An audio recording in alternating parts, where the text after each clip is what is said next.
Hi everyone! So it's been a while since I've done one of these and I just wanted to do an entire summer reading wrap up because, like I said, it's been a while and I read a lot this summer. I'm counting June, July, and August because I'm about to be a freshman in college and I don't start for like 2 weeks from now. Yeah. But I moved. So I'm just gonna I did not bring all my books. I have a lot of books. I could not bring all my books. I'm just gonna be talking about them. I won't have them with me. I'll put some pictures up to put to show you what it looks like, put the author, whatever. But yeah, so the first book I read this summer was the sixth, I think it's either the 6th or 7th if you include the prequel book in the Throne of Glass series, Tower of Dawn. This is my favorite book in the entire series. I do not stand for the Kale hate. I love Irene, I love Sartok. I don't love Nesrin, but I love her and Sartok together. So in the Tower of Dawn, Kale and Nesrin are sent to the southern continent. They're sent to gain the favor of the royal family, basically. And you get to know a healer, Irene, who you met earlier on in the series. And oh my gosh, she and Sartok are my favorite characters in the whole thing. Getting to see their perspectives and their stories, I love them. Also, there's a lot of healing in the book. I love the healing and I love the desert. I love it all. So that's why I would give this book 4.5 stars. Again, it's my favorite book in the whole series. The next book I read, obviously, I read Kingdom of Ash, which is the last book in the series. I would also give this one 4.5 stars. It's my second favorite book in the series. It's so long. It's like 900 pages, I think. Oh my gosh, I ate that up. It was so good. It does a very good job of wrapping everything up. I expected it to be way more sad than it was. And it was very sad. Like, a bunch of stuff happened and I did cry. But it wasn't sad like the last Harry Potter book was sad for me. It wasn't like that. After the break in Tower of Dawn, Kingdom of Ash goes back. You find Aelin again and you see her perspective and you figure everything out that you've been waiting for. Because it was like a cliffhanger. I don't know how you would have done it if you were reading it like release time period. I don't know how you would have waited. I think if you're in the mood for a long fantasy series with a lot of plot twists, a lot of character development, just a lot of characters in general, Throne of Glass is so good. You should definitely read it. The world building is amazing. She does a really good job with it. And it's like there's romance in it, but it's plot, there's plot. Okay, the next book I read was Practical Magic. It's the one that the movie is based off of, and I am the biggest fan of the movie. And I've been wanting to read the books. So Practical Magic is about these sisters, and their family has a curse on them. All the women, or whoever, like anyone in their family, if they fall in love, the person they love dies. Stuff like bad stuff happens to them, and that's why it's really sad. It's like a series, there's 4 of them. So I started reading the books because I wanted a more lighthearted series. I love the movie and it was like very sweet in the end. Like, it was, some of the topics were kind of heavy, but it had a good ending. Little did I know, this series, every single book made me cry. Everything is sad in this book. Like, okay, I was gonna say nothing good happens. Good stuff happens, but it's so sad. I give Practical Magic 3.5 stars. It's definitely pretty different from the movie, but I guess it makes sense. I don't know how they're gonna do the second one. After Practical Magic, I read the second book, Rules of Magic, and I give this one 4 stars. It's my favorite book out of the series. The second one is about the aunts who raised the sisters in the first book. So it's their story, and they have a brother, Vincent, and it's like 50 years earlier, 40 years earlier-ish, and it's so good. It's set in New York mostly, and there's a lot of magic, but it's a different magic than the first one. After Rules of Magic, I read One Golden Summer by Carly Fortune. I am a big Carly Fortune fan. Every time her books come out, I buy it. I have all of her books. I yearn for the day every summer that her books come out, or beginning of summer, and I wait for them, and they literally just keep on getting better and better and better. This is my favorite one she's written. Golden Summer is about Sam's brother, Charlie. So Sam and Percy are a pair in another book every summer after. And then this is about Charlie and this girl who came to their little lake town when she was 17, and now she's back. So it's a romance. It's really cute, it's really good, but it's my favorite one in the whole series. I think I like Charlie the best out of all the guys. Like, he's just my favorite. And then also, I like the girl a lot. There's a lot of family in it. Sam and Percy are together, they're married, they're having a child. So I like that because it brings in characters from her other books, and like, it's like a little family. I gave One Golden Slipper 3.5 stars. I love her book so much. And that was all the books I read in June, and then now we're in July. So in July, you might know this, but The Summer I Turned Pretty season 3, the final season, came out like mid-July, I think. Reread all 3 Summer I Turned Pretty books. So The Summer I Turned Pretty, It's Not Summer Without You, and We'll Always Have Summer. I love these books. I wouldn't say they're the best books in the whole world. They're YA, like, romance, growing up novels, you know? They're not life-changing, they're not the best books in the world, but they're good. They have a great vibe. I love the characters. I love the show. I love the show so much. Again, stuff is cheesy in the show. Stuff is corny. Stuff is a little iffy sometimes, but that's with all TV and all YA media. It's corny, but season 3 is really good of the show, and my favorite book is the 3rd book, We'll Always Have Summer. I am Team Conrad all the way. I have never for a second been Team Jeremiah. I would recommend them.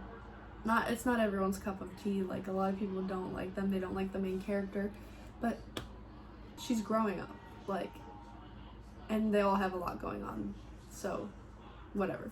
After The Summer I Turned Pretty, I jumped back into fantasy, and I read Emily Wilde's Encyclopedia of Fairy. I picked up this book because, I don't know if you've ever seen the cover. You've seen the cover now. These covers are gorgeous. It's a trilogy, and they're like the prettiest, cutest little covers I've ever seen in my life. They're adorable, and it has the word fairy in it, encyclopedia, anything that's like blank blank's encyclopedia blank. I love it. So it's about a scholar who does research on fairies because they live in a world with fairies, and she goes to this like little mountain town to do a bunch of research, and then all of a sudden her co-worker, who she doesn't really like she doesn't mind him, but she's like annoyed by him. She thinks he's too perfect, whatever.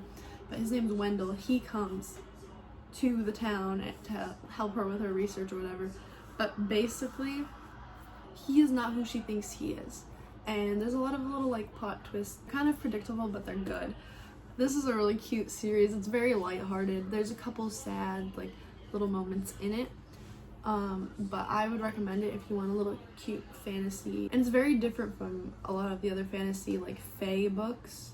The fairies are completely different from fairies in Thorn of Glass or in A Court of Thorns and Roses or A Cruel Prince or whatever. I gave Emily Wilde's Encyclopedia of Fairies 4 stars.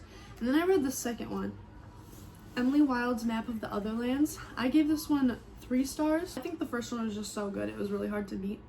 She's made her encyclopedia and she wants to make a map of everything, so yeah. And then the third one is called Emily Wilde's Compendium of Lost Tales, and it has all these stories, like little stories. And again, I gave this one 3 stars because the first one was so good, but they were very cute. I enjoyed the whole series. There was never like a dull moment. The next book I read was Magic Lessons, which is the 3rd practical magic book. So Magic Lessons is about the original ancestor, Maria Owens, who they talk about her all the time in the movie in the 1st and 2nd books. This was my 2nd favorite book because they talk about her so much in the other books, and I'm like, who is this girl? Who is this lady? What did she do? And it's about her and her daughter and how the curse like came upon them all her life. Her life is insane, especially from a really young age. Really insane. The 2nd and 3rd one are the best books. The middle books are the best books in the series. Hi Morgul, my puppy's in here. So I would definitely it's just a really good series overall, so you should read it because it's amazing. But I gave Magic Lessons 4 stars. After that, I took a break from fantasy again, and I read Daydream, which is the 3rd Hannah Grace book. I forget the characters' names, honestly. But out of those 3 books, this was my favorite one. It's about this girl who's very shy, very, she just doesn't really socialize much. She meets a hockey player. This series is about hockey player romance, so it's very good. They never disappoint. Okay, And basically they like are instantly friends. They click so quickly, and it's a very cute, fluffy little romance. Like, it's very, obviously it's similar to her other books because it's hockey, but it's very different from the first two books. It's very fluffy and I love it a lot. I gave Daydream 4 stars, and it's very cute. It was a good little break from, oh, I remember why I took this break, because the Practical Magic series had me so sad and I needed a cute little book, so I read Daydream. So the next book I read was the last Practical Magic book, Book of Magic. Is basically, it goes back to the original two sisters, Sally and Jilly, and then Sally's daughters, she has 2 daughters, and they're also in the first book, but it's back to this part of the family, and it has the aunts still. And basically they're trying to fix the curse. They're finally trying to get rid of the curse. It's very full circle. Everything is finally fixed. So I like that one. It was a good ending to the series. And overall the series is like 4 stars for the whole thing because they're very well written. They're very whimsy, very cute, a lot of people think they're fall books, but they're set in the summer, like literally almost all of them. They are summer books. Practical Magic is for the summer. Like literally every 2 seconds they're like 90 degrees in the shade. I gave Book of Magic 3.5 stars, I think. After that, I read 6 More Months of June, and this book kind of gives If He Had Been With Me, that's what the book is called. 2 best friends who are kind of like separated a little bit, but they're not separated, but not like in If He Had Been With Me. They're still very much friends, but they're still in different social circles, and it's about best friends who are like in love with each other. It's end of high school. So I gave this one 3 stars. It was really cute. It was end of high school, very significant time for me, especially right now. Like, I was end of high school. I think it's just a little like cute little filler one, but it's good. This was the first book I read in August, by the way. So done with July, now we're in August. So the next book I read in August, I'm like 8 years late. I read The Cruel Prince. Actually, I'm on the last book in the whole like world right now. But I read The Cruel Prince for the first time in my life. I would give it 4 stars. The Cruel Prince is about 2 mortal sisters who their parents are murdered, and they live in the fairy world. And it's basically about like fairy domination and the path to figuring out who will be the next king, a bunch of murder, a bunch of plotting, like all over the place. And let me tell you, the first time I picked this up, I saw the word, it starts with like, Jude pulled out her fish sticks from the microwave. I almost put this thing down because I was like, fish sticks in the microwave? How are you gonna have a fantasy book that starts with fish sticks in the microwave? And so I put it down and I did not read it for a week after that. And then I picked it back up, and I'm really glad I picked it back up because it is a good series. It's a very good series. And like I said, I gave it 4 stars. After that, I don't remember why I took a break from The Cruel Prince, but I reread Caraval, which is the first book in like the Caraval series trilogy. 4 stars. It's a great book. It's about 2 sisters. Again, lots of sisters in fantasy. Lots and lots and lots of sisters. But they want to leave their abusive fathers, so they make this plan and they join this. It's not like a carnival. It's like this big spectacular game that everyone plays, and it's about like just escaping their dad and defeating the game, winning the game, getting her sister back, that kind of thing. So that's 4 stars. But after Caraval, I read the second book in Folk of the Air, which is Wicked King. It's a trilogy. The first 3, they go together. They're the same time period, same universe. I would give The Wicked King 4 stars. There's a lot of whiplash in these books. One second you think they're all gonna be together and happy and yay yay yay, like whatever, and then they're all at the bottom of the ocean like dying and not happy with each other. And I think the series as a whole is very good. After that, I read The Queen of Nothing, which is the 3rd book in the trilogy. Also 4 stars. They're just like all around, I like the books, like nothing bad about them for me. I know some people don't like them, but I'm a fan. I think the universe is very good. Carden and Jude are a great couple. I love strong, powerful women. This series is full of strong, powerful women. After that, I read the little novella in the series, How the King of Elfheim Learned to Hate Stories. And that was just like a really quick, like I don't even know how many pages it was, but it's about Carden mostly. And again, cute little filler novel. I don't know why she wrote it, but I like to see a little more of his backstory. It was very good. After that, there's 2 books that are in the same universe, but they're like in the mortal world. They start in the mortal world, and they're actually, these books were written first, but I just read them second because that's the order. I looked it up on Google, and they're like, read it this way. So these books were the original books that the author wrote, Holly Black, Tithe and Valiant. And oh my gosh, I love Tithe. It's my favorite book in the whole series, like whole world, whole universe. It's my favorite book of the whole thing. Royben and Kay are my favorite couple. Royben is my favorite character, like all around. His long silver hair, he's so cool. He's a little knight. He was forced to do all these things. Like, I love Royben. I gave Tithe 4 stars. Basically, it's about this mortal girl who knows the Fae a little bit. And her mom gets into some trouble, and they get into some trouble, and she moves back with her grandma where she used to live, where she used to communicate with like Fae when she was younger. And then she meets this fairy knight, Royben. And you know who Royben and Kay are if you've read The Cruel Prince, because they are in the Cruel Prince for a little bit.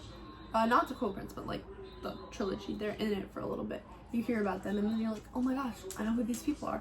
After that, I read Valiant, which has a little bit of Royben and Kay, but it's more to like set up the next book. But this one is literally just in the human world. Maybe like 1 chapter is not in the human world, but it's about all these people who have been exiled to the human world, all these Fae. This human girl finds out her mom has been getting with her boyfriend, so she runs away, and she meets these people who are in contact with the Fae, and she gets mixed up with Fae, and meets this troll, ends up indebted to this troll guy, and it's very good. Like, it's very good. I wanted to read about Kay and Royben more, so it kind of was like, not my favorite, but I like the first one better. But I definitely think Valiant is very good. I just wish it was a different time because I wanted to read more about Kay and Royben. Then, lastly, I read Ironside, which is the 3rd book. It goes back to Kay and Royben. I would give this one, okay, I gave Valiant 3 stars, and I would give Ironside, the last one, 2.5 stars, just because there's not enough Kay and Royben for me. They do not really even like each other that much. They're all very confused throughout the whole book. When Ironside started, it was like they were separating from each other, and it was just kind of like that the whole time. They're like at each other's throats. They did not trust each other, like all that stuff. I was like, what the heck? Where did this come from? So I gave it 2.5 stars. I think the ending was good, but I just wanted more of them. I'm editing this, and I realized I forgot to say that I read Call It What You Want. I gave that one 4 stars. It was very good. It's about a situationship in college. And I also forgot to mention that I read Maybe Meant to Be. It's about 2 kids who are like, oh, everyone's like, they're gonna be together. But she falls in love with his twin brother. And I think that one's like a 3 stars. Also good, but not my favorite. I like the author's other books better. So that was all the books I read this summer. I was on a little reading kick, and hopefully it continues into the fall. But thank you so much for watching. Make sure to like, comment, and subscribe, and I will see you next week.